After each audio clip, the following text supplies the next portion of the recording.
안녕하십니까. 생활수교 천수경제 54회차 서일호입니다.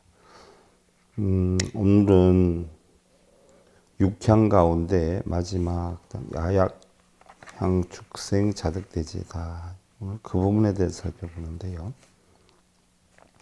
본론으로 들어가기 전에 옛날에 함호 특통선사가 계셨죠. 1520년에 해서 1584년에 열반을 하셨는데 본관이 충주고요. 속성은 유씨, 이름은 수희, 법호는 득통이죠. 1396년에 관악산 의상암에서 출가를 하고 세종에 의해서 월정사, 대자어찰 4년 후 사퇴를 했는데 1431년 회양산 봉암사 중수를 하시고 결국은 1584년에 열반을 하셨는데 그런께서 남겨놓으신 개송이 상당히 가슴에 와 닿아요. 한번 살펴보겠습니다. 이맹거목이요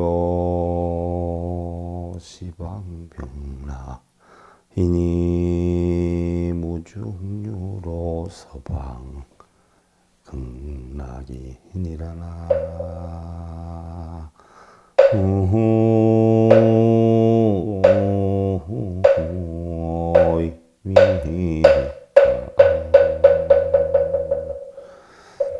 죽음에 이르러서 눈을 뜨니 시방 세계가 푸르고 뚜렷하네. 죽음에 이르렀는데 눈을 감아야지 왜 뜰까요? 육신의 눈을 뜻하는 게 아니라 바로 마음의 눈을 뜻하는 것이죠. 아무것도 없는 가운데 길이 나 있으니 바로 서방정토 극락일세. 그래서 이제 우리가 열반하는 길은요. 12분별 집착을 전부 끊는 것이 열반인데 결국 우리는 죽게 되면 열반을 하게 되지 않아요. 그래서 이제 돌아가신 분들 뭐 열반하셨다 하는데 가만히 간혹 생각을 해봐요. 이제 점점 나이를 먹는다는 이야기지요. 그전에는 갖지 못하고 채우지 못하고 오르지 못한 데 대해서 마음속으로 항상 아쉬움이 있고 안타까움이 있었는데 이제는 자꾸 거꾸로 되는 것 같아요. 버리지 못하고 비우지 못하고 주지 못해서 걱정이 일고 번뇌가 일지 채우지 못하거나 오르지 못해서 번뇌가 있는 경우가 갈수록 줄어드는 것 같아. 이러다 보니까 이제 점점 고향으로 가까이 가고 있구나 하는 걸 피부로 느끼는데요. 자, 우리가 가만히 생각해 보면 간혹 그런 생각을 하죠. 오늘 저녁에 아니면 내일 내가 죽음의 길로 들어간다라고 하면 과연 오늘의 삶을 어떻게 지낼까 하는 생각에 문득문득 빠져보기도 하지요. 뭐를 할까요? 스피노자처럼 내일 지구가 멸망하더라도 나는 오늘 한 그루의 사과나무를 심겠다라고 했는데 농담삼아 우리 불자님들한테도 얘기를 했어요. 내일 지구가 멸망하더라도 난 오늘 원고를 쓰겠다, 책을 만들겠다 그런 이야기를 했는데 그래 뭐 요즘은 책 쓰느라고 정신이 없다 보니까 뭐 주변에 아무것도 보이는 것도 없죠. 근데 책에 대한 빨리 써야지 하는 또 아름답게 이쁘게 써야지 하는 좀 더 우리 불자님들이 공감할 수 있는 그런 내용으로 담아야지 하는 뭐 그런 어떤 마음의 집착이 좀 있을까? 그 외엔 뭐 집착을 많이 내려놨다는 생각인데 내려놓는다는 건요 참 행복한 것 같아요. 참 편안한 것 같아요. 여러분들도 한번 겪어보시고요.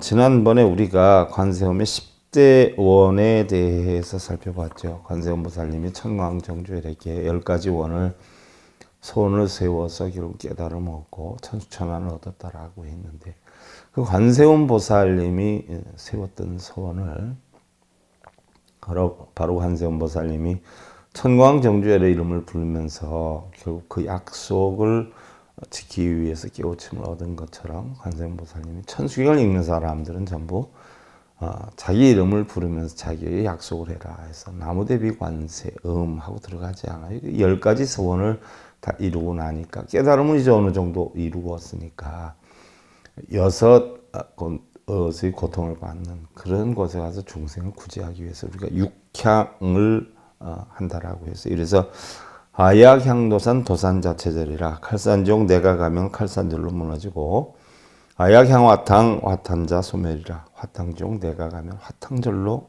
말라지고 아약향지옥 지옥자고가리라 모든 지옥 내가 가면 지옥절로 없어지고 아약향악이 아기자포만 아귀세계 내가 가면 아귀절로 배가 부르고 아약향수라 악심자 조복이라 수라세계 내가 가면 악한 마음 조복이 된다. 오늘은 6번째로 아약향 축생 자득대지해라 축생세계 내가 가면 지혜가 절로 생겨지다 그랬어요. 내가 축생세계에 가면 지혜가 절로 생겨지는 것이 아니라 관세음보살님이 천광정주에 이렇게 소원을 세워서 깨달았던 그 깨달음을 내가 얻었기 때문에 어느 세계에 가도 내가 그런 관세음보살님의 가르침이나 지혜로서 그 중생들을 구제할 수 있는 여건이 되었기 때문에 바로 축생세계 내가 가면 지혜절로 생겨지다라고 되는 거죠. 축생세계다라고 하는 것은요. 일반적으로 우리가 육도를 윤회하는데 탐욕 중생이 아귀세계로 가고요. 성내는 중생이 지옥숙내로 가고 어리석은 중생이 축생세계로 간다라고 했어요. 그 사막도 가운데 그래서 축생세계는 바로 어리석은 업보를 지은 사람들이 가는 세계인데요. 우리 분류에서 흔히들 어리석다라고 하면 잘 모르는 사람들은 좀 모자르거나 뭐 이런 사람들을 어리석은 사람으로 알고 있는 분들이 많은데 우리 불교에서 얘기하는 어리석은 사람들은요. 지혜가 없는 사람을 어리석다라고 해요. 지혜가 없는 사람, 지혜가 부족한 사람. 지혜다라고 하면 결국 뭐예요? 우리가 어리석어서 간단 말이에요. 아양, 향, 축생세계 내가 가면 축생세계 내가 가면 자득되지. 지혜절로 얻어진다라고 했어요. 그러면 축생세계는 어리석은 사람들이 가는 곳이고 어리석은 사람이다라고 하면은 지혜가 부족한 사람이다라고 했는데 결국 지혜가 부족하다라고 하는 것은 흔히들 뭐 지혜가 부족하다 그러면 여러분들 세상 사는 무슨 이치 뭐 이런 것을 지혜로 생각하는 사람이 많아요. 근데 우리 불교에서 얘기하는 지혜는요. 결국 오온이 공한 이치를 지혜라고 해요. 오온이다라고 하는 것은 색수상행식이죠. 색이다라고 하는 것은 물질을 나타내기 때문에 우리의 육신 가운데서는 몸을 나타내는 것이고요. 수상행식이다라고 하는 것은 바로 정신작용이죠. 감수작용, 상상작용, 행동작용, 의식작용. 그러니까 우리의 몸도 결국은 나중에 공으로 돌아가지 않아요. 공으로 시작해서 공으로 돌아가고. 우리의 생각에 뭐 감수나 상상이나 행동이나 의식작용. 마음으로 우리가 느꼈던 거, 사고했던 거 이런 것도 결국 뭐예요? 다 아무것도 없는 것으로 돌아가요. 내가 지금 아무리 속상한 일이 있다라고 하더라도 조금 지나면 괜찮아지고 또 좋은 일이 있다라고 하더라도 누가 옆에서 애를 먹이면 좋은 일은 없어지고 금방 화가 나는 이치와 같이 그러한 마음으로 는 작용이 다 없어져요. 그래서 이러한 것을 근본적으로 아는 것, 쉽게 예를 들면 오온이 공한 이치를 아는 것, 이것을 지혜로운 사람이다 이렇게 표현을 하죠.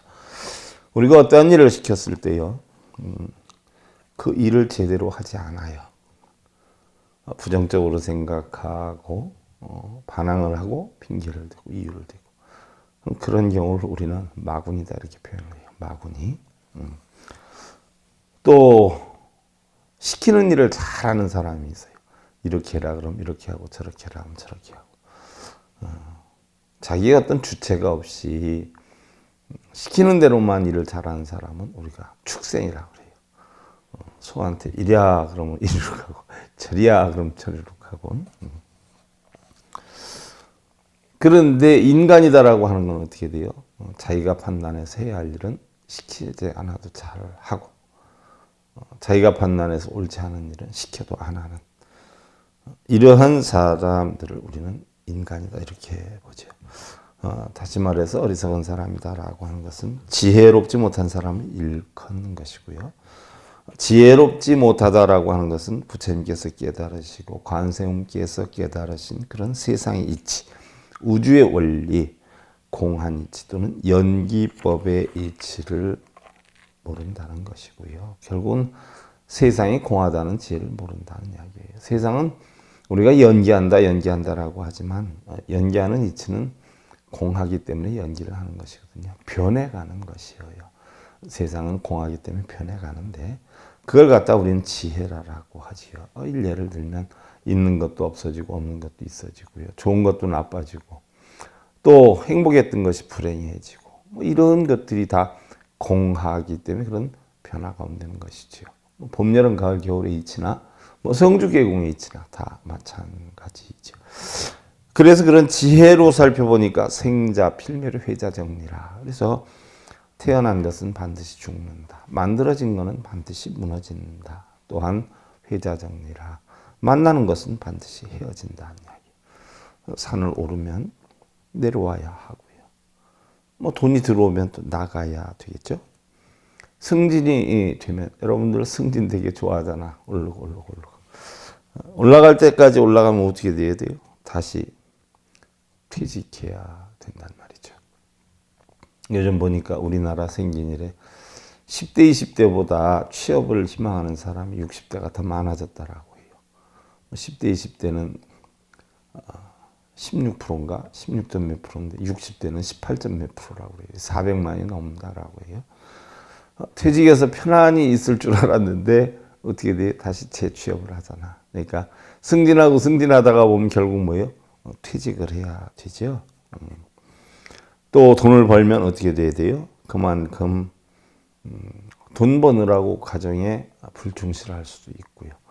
돈을 버느라고 건강 관리를 덜 했을 수도 있지요. 그렇게 되면 가정을 끌고 나가는 어떤 가정의 사랑, 행복, 또 건강 이런 것은 쇠퇴해야 되고요. 또한 우리는 태어났기 때문에 반드시 늙고 병들고 죽어야 되지요. 변해간단 말이에요. 그러나 우리는 어리석기 때문에 좋은 것은 지니려 하고요. 또 나쁜 것은 어떻게 돼요? 버리려 해요.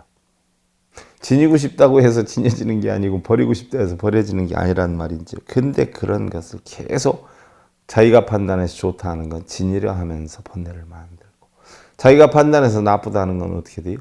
버리려 하면서 번뇌를 만들죠. 또한 오르면 좋으니까 오르기만 하고 내려오려고 하지는 않고 늙고 병들고 죽는 건 당연한 이치인데 늙지 않고 병들지 않고 이러기를 원해요.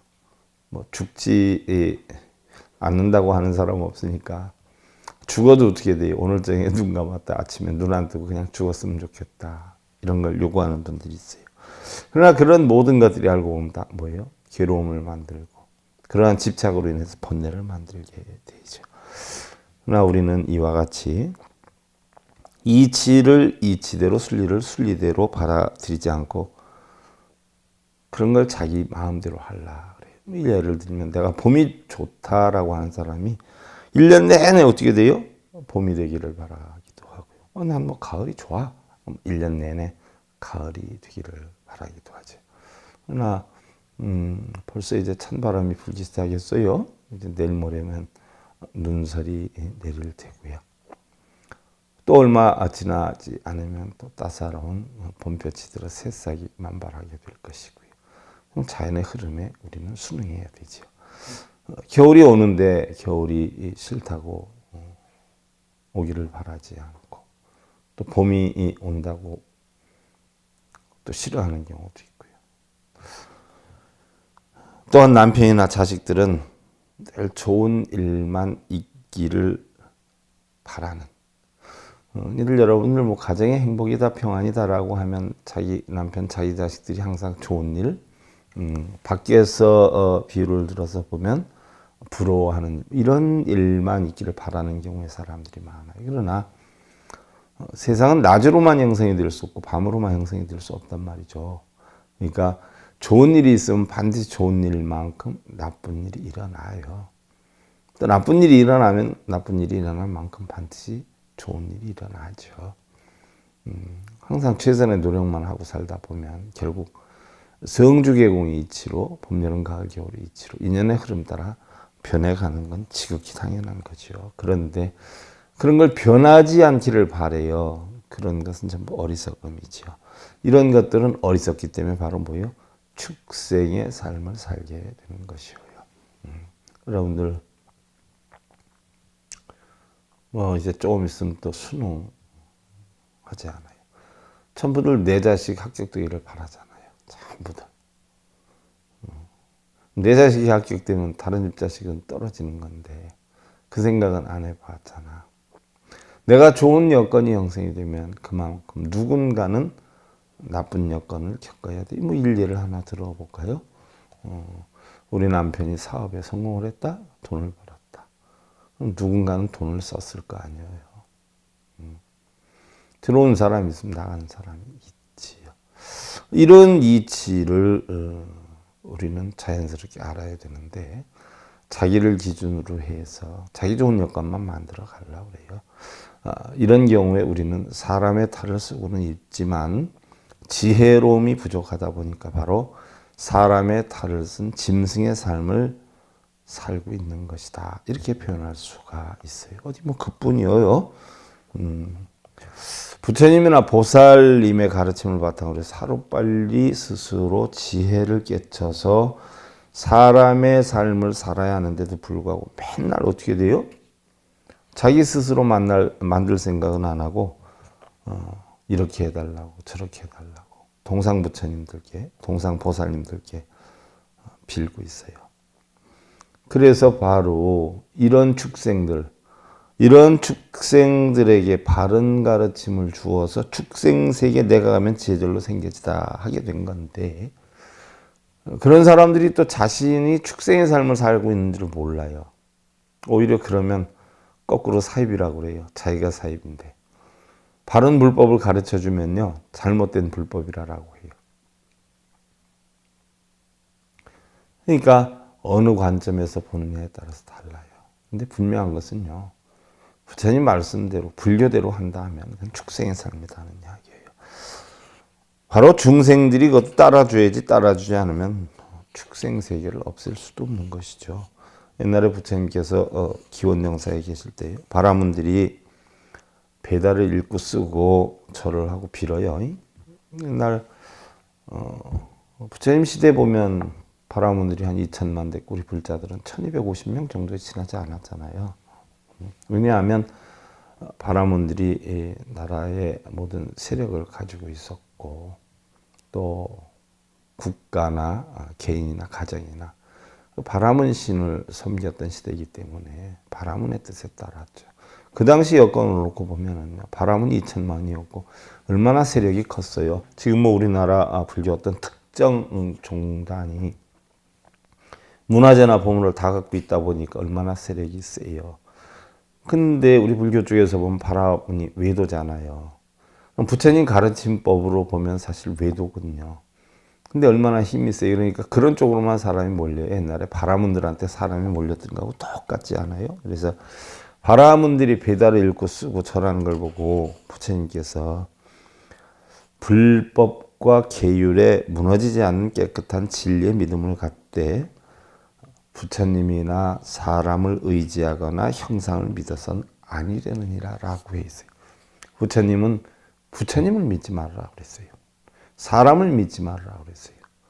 또한 그것을 형상해 놓은 형상을 믿지 말라고 했어요. 자, 근데 우리 불자들이라고 하는 사람들은 부처님 믿죠. 부처님 동상 믿죠. 형상 믿죠. 또 읽고 쓰지요. 부처님 하지 말라고 그랬어요. 부처님. 그러니까 바른 불교를 봉행하려면 어떻게 돼요? 부처님 가르침대로 하는 게 바른 불교예요. 근데 부처님 가르침 역류하는 행위는 불교가 아니죠. 부처님 법만이 불교죠. 근데 불교라고 하고 사찰이라고 하면서 맨날 빌고 쓰고 밀고 있어요. 불교 아니죠.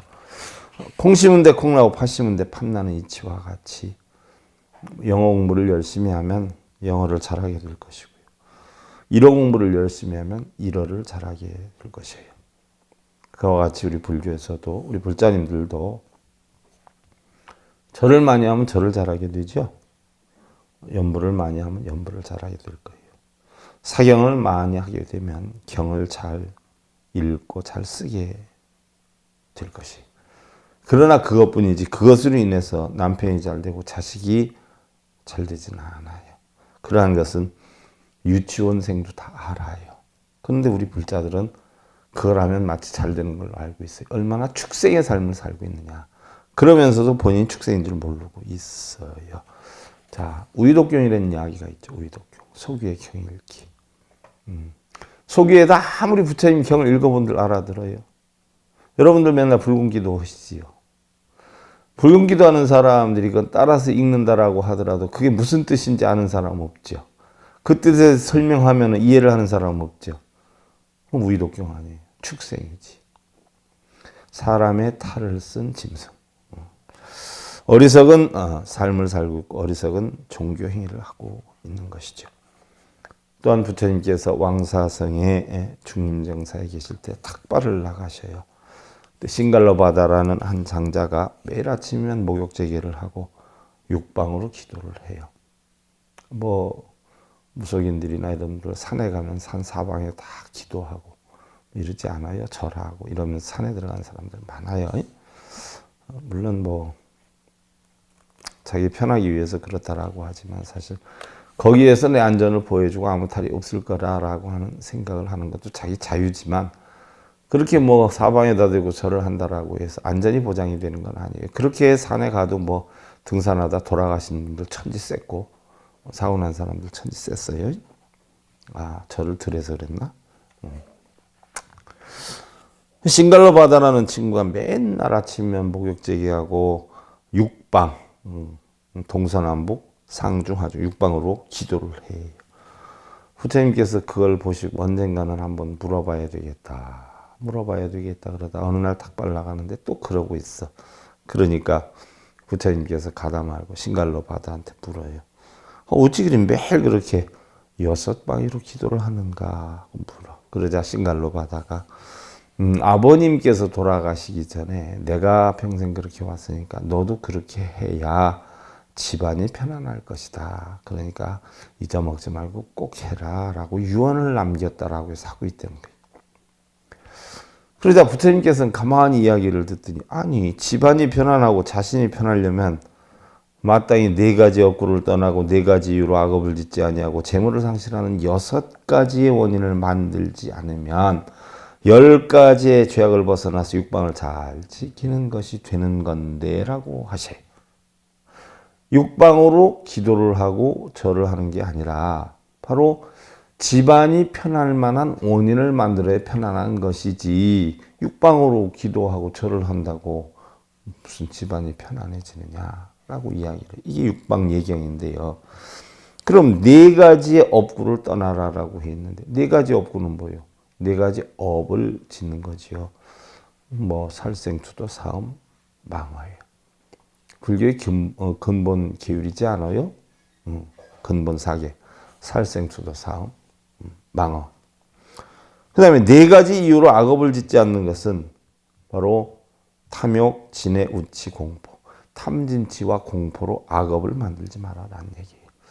우리 업은 전부 몸과 입과 뜻으로 만들지 않아요. 몸과 입과 뜻이 가지고 싶고 누리고 싶고 차지하고 싶고 뺏고 싶고 오르고 싶고 뭐 이런 어떤 정도의 타당한 것을 원하면 되는데 아까 말씀드렸듯이 절을 하면서 뭐 쓰면서 읽으면서 남편 잘 되기를 바라면 이거 다 탐욕이에요.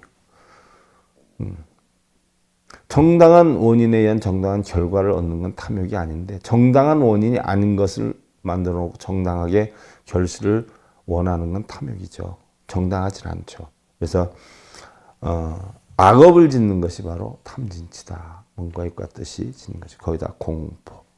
그 다음에 이제 재물을 상실하는 6가지를 떠나라라고 했는데 재물을 상실하는 6가지는 뭐예요? 음주로 방일하거나 목적 없이 돌아다니거나 제삿집에서 도박하거나 우리 불교에서는 제삿집에 가면 자비사해서 슬픈 일 겪었으니까 똑같이 슬퍼해 줘야 된다라고 하는데, 슬픈 일 겪은 집에 가서 뭐 고고하고 있으면 문제 되는 거죠.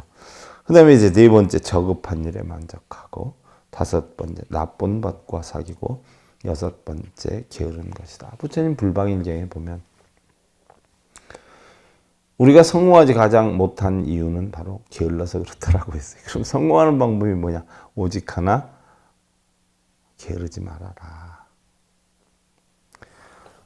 그래서 이 여섯 가지 재물을 상실하는 원인을 없애고, 그 다음에 여섯 방을 잘, 육방을 잘 지키는 건 성자의 율이다라고 했어요. 그래서 동서남북, 사방 가운데 동, 남, 서, 부, 그 다음에 상중, 하중 이렇단 말이에요. 이게 육방이에요. 그러면 동방은 누구를 나타내느냐? 부모를 뜻해요. 부모. 부모를 뜻하는데, 바로 부모는 자식을 사랑하지만 자식에게 부양을 받아요. 이게 무슨 얘기냐? 부모는 자식을 키워야 되지만 나중에 나이 먹어서는 자식에게 부양을 받아야 된다. 주고받는 거예요. 주고받는 거. 세상에 공짜 없어요. 여러분들 혹시 뭐 사업이 잘 안 되고 어려움 겪는 사람들 가만히 손 가슴에 얹고 생각해봐. 부모한테 받은 만큼 못 갚아서 그 빚으로 인해서 다른 데로 다 새나가는 기업. 상대방한테 받은 만큼 갚아야 돼. 부모한테 받은 만큼 갚아야 돼. 그 못 갚으면 나중에 뭐 재앙이 오죠. 그 다음에 두 번째, 남방이에요. 남방은 누구를 뜻해요? 스승을 뜻해요. 그럼 뭐예요? 스승은 제자를 가르쳐야 돼요. 제자를. 대신 제자한테 부양을 받아야 돼요. 그래서 부처님 제세시에도 보면 어떻게 돼요? 스승은 제자를 이끌고 제자는 어떻게 돼요? 스승을 부양하지요. 그래서 부처님 제세시에 불자들에게 부처님이 법문을 하면 불자들은 어떻게 돼요? 그 법문을 듣고 부처님께 봉양을 하잖아요. 부처님 원만하게 수행하실 수 있게 사사공양이라 해서 음식, 의복, 와고, 약 뭐 이런 걸 갖다 바치면서 원만하게 수행하게끔 하지 않아요. 스승한테 받고 안 갚아도 빚이다는 이야기예요. 또 세 번째는 서방은 뜻하는데, 서방은 누구를 뜻해요? 처자예요. 처자. 처자. 그러면 처자는 뭐예요? 남편은 아내를 사랑해야 돼요. 당연하죠. 또한 아내는 어떻게 돼요? 남편을 존경해야 돼요. 간혹 보면 뭐 그런 분들이 있습니다. 부인이라고 하는 분들이 남편한테 반말 툭툭 해가면서 무시하는 소리 해가면서 무안 주면서 이런 사람들이 있어요. 그건 아니에요. 그렇게 함으로써 자기가 조금 더 이렇게 높이 보이게 될 것 같지만 상스럽게 보여요. 우리 거사님들도 마찬가지예요. 뭐 아내한테 반말하고 뭐 야, 니 그러고 뭐 이거 반말로 시키고 이러면 굉장히 품격 높고 윗사람으로 보이지만 상놈으로 분이 안 보여요. 그처럼 무식하고 무지한 경우가 어디 있어. 내가 키운 강아지도 내가 사랑해야 다른 사람도 사랑하죠. 내가 내 집에 있는 강아지 들어가면서 발로 차고 오면 뒤따라오는 사람들도 제 발로 차고 와요. 내가 한번 쓰다듬으면 죄 쓰다듬고 오고. 바로 그 얘기예요. 남편은 아내를 사랑하고 아내는 남편을 존경하고. 그 다음에 이제 북방인 친구를 뜻하게 되죠. 친구. 친구는 탁말을 하죠. 서로 쪼아줘요. 잘못된 게 있으면 쪼아주고 어려운 거 있으면 서로 힘이 되어주고 좋은 친구와 서로 존경하고 봉사를 하지요. 그 다음에 중앙 가운데 상중 하중인데 하방은 노예를 뜻해요. 요즘으로 말하면 직원이나 뭐 이런 경우죠. 못 쓰는 사람들, 갑질하는 사람들 되게 많은데 못 써요. 주인에 의해 봉양이 되고 노예는 주인을 존경한다라고 했는데 어떻게 돼요? 근무하는 사람, 직원들이나 뭐 편의점 근무하는 사람이나 회사 직원이나 누가 보호해줘야 돼요? 경영주가 보호자예요. 경영주가 보호해줘야 돼요. 무시의 대상이 아니야. 사랑의 대상이란 말이에요. 자기네 일을 해주는데 얼마나 고마워, 얼마나 감사해. 그러지 않아요? 그렇게 했을 때 거기서 일하는 사람들은 주인을 존경하게 돼요. 욕을 하고 갑질하고 큰소리 친다고 존경받는 거 아니에요. 힘이 없어서 굽히는 척하는 거예요. 힘이 생기면 꼭 언젠가는 보복을 해요. 힘으로 상대를 어떻게 돼요? 제약하는 게 훌륭한 게 아니라 인격으로, 자비로, 인정으로 제압을 해야 훌륭한 사람이에요. 그 다음에 이제 사앙의 상방이라 모든 사람을 사랑해라. 모든 사람을 사랑해야 모든 사람에게 봉사를 받는다. 이게 육방 예경에서 나온 이야기예요. 그래서 부모, 형제, 처자, 스승, 직원 이런 것까지 예를 갖추어서 끌고 가는 이치를 부처님이 설하신 거예요. 물론 오가경에 나온 이야기도 하지만요. 세상의 모든 일은요. 이렇게 바른 인과의 이치에 의해서 합당해야지 뭐 매일 목욕제기 한다고 해서 되겠냐. 우리 불자님들 절에 간다라고 머리 빨고 목욕하고 잘 가대. 머리를 빨고 목욕하고 갈 게 아니라 마음을 빨고 가야지. 마음을 그놈은 머리 빨아서 어떻게 하고 목욕 몸뚱이 닦아서 뭐야. 마음을 닦아야지. 마음을 텅텅 비우고 가야지. 그래야 좋은 거 다 나오지. 머리 빨고 몸뚱이 닦으면 가면서도 아상만 높아가지고 가면 한 개라도 가져오겠어? 이와 같이 불보살님들께서는 바른 인과법에 의한 올바른 삶과 종교행위를 하라고 깊숙이 수없이 말씀하시는데도 못 알아들어요. 중생들은. 이것이 바로 뭐예요? 소기의 경일기요. 우의독경이요. 축생이 따로 있는 게 아니라 어떻게 돼요? 이러한 이치를 모르니 바로 축생인 거예요. 그래서 올바른 불법을 바르게 전하니 축생세계 내가 하면 지혜절로 생겨지다 하는 것이죠. 그래서 우리 불자님들도 빨리 관세음 보살님의 가르친 대로 진리를 깨우쳐서 진정된 사람의 삶으로 관세음 보살님과 같이 칼산지옥 내가 가면 칼산절로 무너지고 화탕지옥 내가 가면 화탕절로 없어지고 모든 지옥 내가 가면 지옥절로 없어지고 악의세계 내가 가면 악의절로 배부르고 수라세계 내가 가면 악한 마음이 조복되고 축생세계 내가 가면 지혜절로 생겨지는 이런 능력을 만들어야 한다는 이야기예요. 혹시 또 지금도 미국 사람에게 빌면 영어 잘하고 미용사에게 빌면 뭐 미용 기술을 익히고 의사에게 빌면 의사가 되는 것으로 하는 무지한 축생처럼 부처님이나 보살님 동상께 빌고 다니는 사람들 엄청 많아요. 축생 스스로 만들어야 돼. 스스로. 기도는 해달라고 비는 게 아니에요. 스스로 내가 이렇게 해야 되겠다 저렇게 해야 되겠다. 공부 잘해야 되겠다. 훌륭한 사람 되겠다. 남편 존경해야 되겠다. 아내 사랑해야 되겠다. 자식 바르게 이끌어야 되겠다고. 자기 마음의 각고를 다지는 게 기도야. 마치 사법시험을 보는 사람이 공부는 하지 않고 부처님께 빌기만 해서 안 되죠. 자신의 각고를 세워서 밤새워가면서 피나는 노력으로 공부를 하듯이 나 공부해야 되겠다. 이래야지. 내가 금강경 200번 써야 되겠다. 이렇게 해서 사법고시티야. 우리 불자님들도 자신이 이루고자 하는 것에 대한 소원을 세워서 해주십시오가 아닌 피난 스스로의 노력으로 이루어 나가야 된다니 깨우치겠습니다. 실천해 나가겠습니다. 이런 다짐으로 굳건히 다지고 노력하는 것이 바로 불교의 기도라는 이야기예요. 임재선사는 불수의지 수처작주라 산송장처럼 끌려다니지 말고 다 산송장들 아니요. 가는 곳마다 주인이 되라. 자기 스스로 깨우쳐야죠. 어떠한 절대자나 신에게 매달려 갈구하듯이 부처나 보살의 노예가 되지 말고 각자 주인이 되고 스스로의 의지와 노력으로 만들어 나가라라고 했어요. 우리는 대부분요. 돈과 명예와 권력만이 자신을 지켜준다고 믿고 있고 일생 동안 그러한 것들을 채우기 위해서 탐내고 시기하고 모함하고 투쟁하다 세상을 떠나는 경우가 많죠. 우리의 진정한 행복은요. 채우는 데 있는 게 아니야. 버리고 비우는 데 있어요.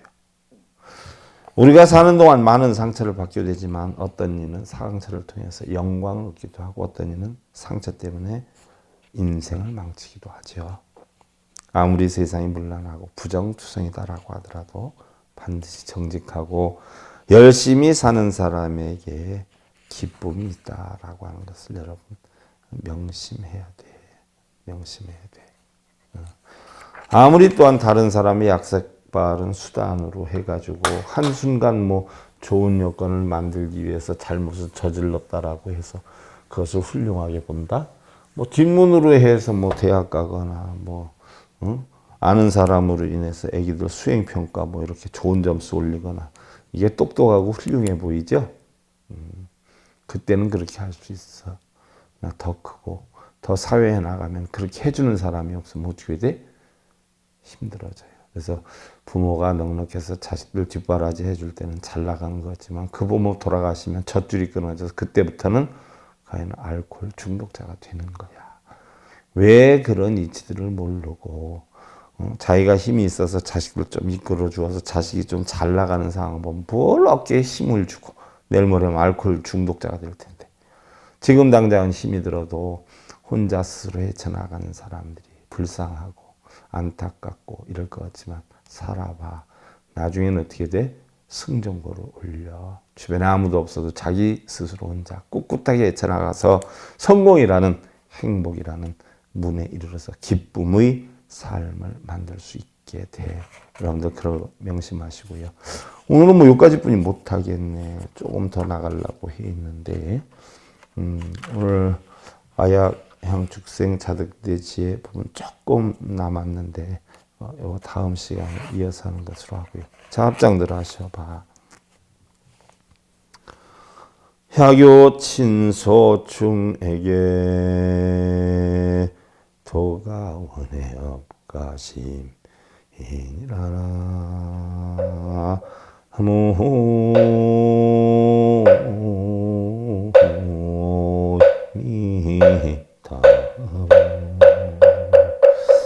사랑하고 미워하는 친소를 두면 도는 더욱 멀어지고 원망하시네. 도라라고 하는 것은요. 좋고 나쁨이 없어져야지. 유무가 없어져야지. 선악이 없어져야 돼. 부처와 중생의 마음에서 없어져야 돼. 공안이치 깨달아야 되죠. 근데 사랑하고 미워하고 좋고 나쁨 분별을 하다 보면 그것이 바로 탐진치가 되어서 업이 되어서 육도윤회를 하고 고통과 번뇌 씨앗이 될 수밖에 없는 것이에요. 그런 걸 다 내려놓는 삶을 해서 여러분들 편안함 이루시고 생활 속의 천수경제 54회차 서길 보냈습니다. 감사드립니다. 성공하십시오.